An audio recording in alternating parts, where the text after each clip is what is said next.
బేసిక్గా ప్రజల మంచి కోరే పార్టీ కాంగ్రెస్ పార్టీ మాత్రమే.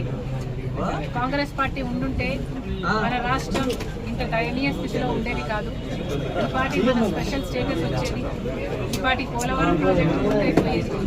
ఈ పార్టీకి ఎన్నో ప్రాజెక్ట్ రాజధాని అయితేనేమి ఇలాంటి ప్రతి ఒక్కటి మనం సాధించుకునే వాళ్ళం. కడప స్టీల్ ప్లాంట్ అయితేనేమి, రైల్వే కడపాటు బెంగళూరు రైల్వే లైన్ అయితేనేమి, స్పెషల్ ప్యాకేజీలు అయితేనేమి, రాయలసీమ ఉత్తరాంధ్ర ఇలాంటివి ఎన్నో సాధించుకొని ఈ పార్టీకి ఆంధ్రప్రదేశ్ ఒక మంచి స్థాయిలో ఉంది. ఇవన్నీ జరగలేదు అంటే దానికి కారణం కాంగ్రెస్ పార్టీ అధికారంలోకి రాలేకపోయింది. కాబట్టి ఇది మళ్ళీ రిపీట్ అవ్వకూడదు. కాంగ్రెస్ పార్టీ అధికారంలోకి వస్తేనే ఇవన్నీ సాధ్యం చేసుకోగలము అన్నది వాస్తవం.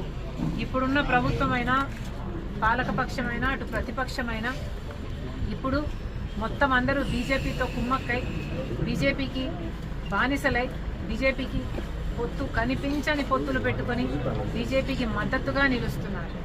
ఇంత చేసినా కూడా బీజేపీ పార్టీ ఈ రోజు వరకు మన రాష్ట్రానికి ప్రత్యేక హోదా ఇవ్వలేదు, పోలవరం ప్రాజెక్ట్ ఇవ్వలేదు. ఈరోజు విశాఖ స్టీలును కూడా అమ్మేసే ప్రయత్నం చేస్తున్నారు. ఇలా ఒక్కొక్క ప్రాజెక్టు మనకి రాకపోగా ప్రతి విధంగా మన రాష్ట్రాన్ని దిగజారుస్తున్నారు.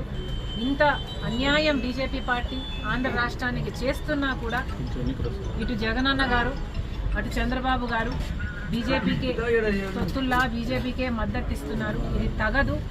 బీజేపీ పార్టీ మన రాష్ట్రానికి ఏమి చెయ్యనప్పటికీ కూడా ఎందుకు ఆంధ్ర రాష్ట్రాన్ని బీజేపీకి కట్టబెట్టారు, బీజేపీకి బానిసలుగా చేస్తున్నారు, ఎందుకు బీజేపీ పార్టీ కైవసం చేశారు ఆంధ్ర రాష్ట్రాన్ని?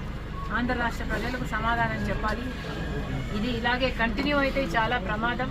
మన బిడ్డలకు ఉద్యోగాలు రావాలన్నా, మనకు రైతులకు రుణమాఫీ జరగాలన్నా, వ్యవసాయం మళ్ళీ పండుగ కావాలన్నా, మనకు విభజన హామీలలో ఏ ఒక్కటి నెరవేరాలన్నా అన్నీ నెరవేరాలన్నా కాంగ్రెస్ పార్టీ అధికారంలోకి రావాలి.